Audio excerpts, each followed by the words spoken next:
कोई भी ब्राह्मण आज के समय में अपने बेटे को, हमारे क्षेत्र में तो कर्म कांड में गिरने से 99% बचता है। अगर किसी ने गलतीवश या किसी कारणवश गिर भी दिया तो उसे ऐसी दृष्टि से देखा जाता है जैसे वो कितना गरीब या तुच्छ है। मैं उस चीज से बेहद बहुत ज्यादा परेशान हूँ कि आने वाले समय में अगर यही चलता रहा तो जो सनातन की रीढ़ है, ब्राह्मण का ज्ञान, कर्म कांड, पूजा, मंत्र, वेद, पुराण, भागवत, ये ज्ञान क्या अन्य जातियां उसमें अच्छे से संभाल पाएंगी जैसा ब्राह्मणों ने संभाला, हजारों वर्षों से संभाला। 10-10 पीढ़ियां बीत गई, उन्होंने उनके रहकर भी अपने ज्ञान को अपनी पीढ़ियों से आगे न्यौछावर कर दिया। क्या अन्य बिरादरियां ऐसा कर पाएंगी? आज बड़े बड़े आश्रम हैं, बड़े बड़े धर्मशालाएं हैं, बड़े बड़े महात्मा संत हैं।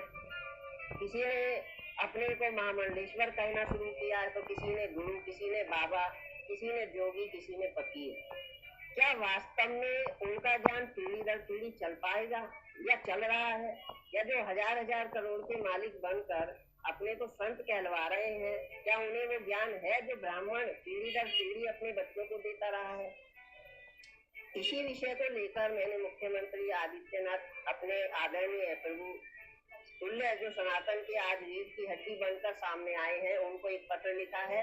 और जिला महोदय और उप जिला महोदय को भी इसके विषय में अवगत करा के ये पत्र दिया है। मेरी ये मांग है उनसे, प्रशासन से, मुख्यमंत्री जी से, कि वे इस पर संज्ञान लें और जिस प्रकार उन्होंने सभी दुकानों पर प्रोप्राइटर का नाम लिखवाया है और समाज को अवगत कराया है कि ये दुकान किसकी है और जो उसका ग्राहक है वो ठगा ना जाए, इसकी उन्होंने गारंटी दी और बताया कि ये दुकान इस योग्य है और आप यहाँ से ये खरीद सकते हैं। तो वैसे ही ठीक हर मंदिर, हर धर्मशाला, हर आश्रम और हर उस धार्मिक स्थल पर ये लिखा होना चाहिए कि उसका संचालक, उसका पंडित, उसका बाबा, उसका गुरु, उसका महामंडलेश्वर किस जाति से है, ताकि